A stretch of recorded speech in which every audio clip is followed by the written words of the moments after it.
Hello friends, welcome to my YouTube channel. तो friends, आज है डे 3 और आज का भी हमारा टारगेट बन चुका है। चलिए देखते हैं पहले टारगेट क्या है, उसके बाद फिर हम उस सेक्शन को स्टार्ट करेंगे, ठीक है। और अभी तक हमारे चैनल को सब्सक्राइब नहीं किया तो जल्दी से सब्सक्राइब कर दीजिए इस तरह के डेली व्लॉग्स अपडेट पाने के लिए, ठीक है। तो चलिए दोस्तों, स्टार्ट करते हैं। तो फ्रेंड्स, आप सभी देख सकते हैं आज है 3 जनवरी और आज का है डेली टारगेट हमारा यहाँ पे लिखा है मैंने। और यहाँ पर देख सकते हो पहले हम आज वोकैब में करेंगे, डेली जैसे करते हैं आज भी ऐसे ही करेंगे। तो पहले उसको रिवाइज करेंगे। पहले हम 40 याद किए तो 40 को रिवाइज करेंगे, एंटोनिमी सिनोनिमी को। उसके बाद ओडोब्लिस को 40 को याद करेंगे, इडम्स को 40 याद करेंगे। फिर उसमें लान क्या करना है ना, और 20 को याद करना है, एंटोसिनो और ओडोब्लिस और 20 और इडम्स और 20।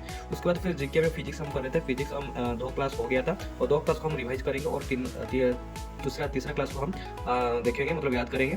और इंग्लिश में हमारा नाउन में 4 क्लास हो गया था, उसको थोड़ा रिवाइज करेंगे। उसके बाद फिर नाउन में और 2 क्लास करेंगे, ठीक है। और मैथ में आज हम अरिथमेटिक्स में 1 से 25 करेंगे। कल हमारा था जो टेबल था और जो फ्रैक्शन था वो सब करे थे। और आज हम अरिथमेटिक्स से 1 से 25 रिवीजन करेंगे, उसके साथ वो भी करेंगे।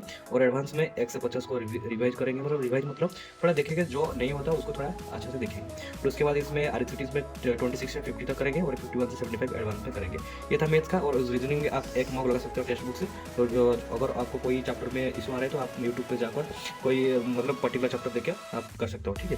तो आज का टारगेट इतना ही है, अगर आप देख सकते हो तो हमारा एक कमेंट आया था कि आप एंटोनॉमी सिनोनिमी और वोकैब कहाँ से करते हो। तो वोकैब के लिए मैंने ब्लैक बुक चुना है। तो ब्लैक बुक से बाहर कुछ भी नहीं आता है और ब्लैक बुक के अंदर में ही एंटोनॉमी सिनोनिमी और ऑडोब्लेस और उसका जो इडम्स फ्रेजेस करता हूँ। ये मेरा जो 2023 का एडिशन है, अभी मार्केट में 2024 एडिशन भी मिल गया है। और अगर आप यहाँ से करते हो तो अच्छा होगा वोकैब के लिए, ठीक है।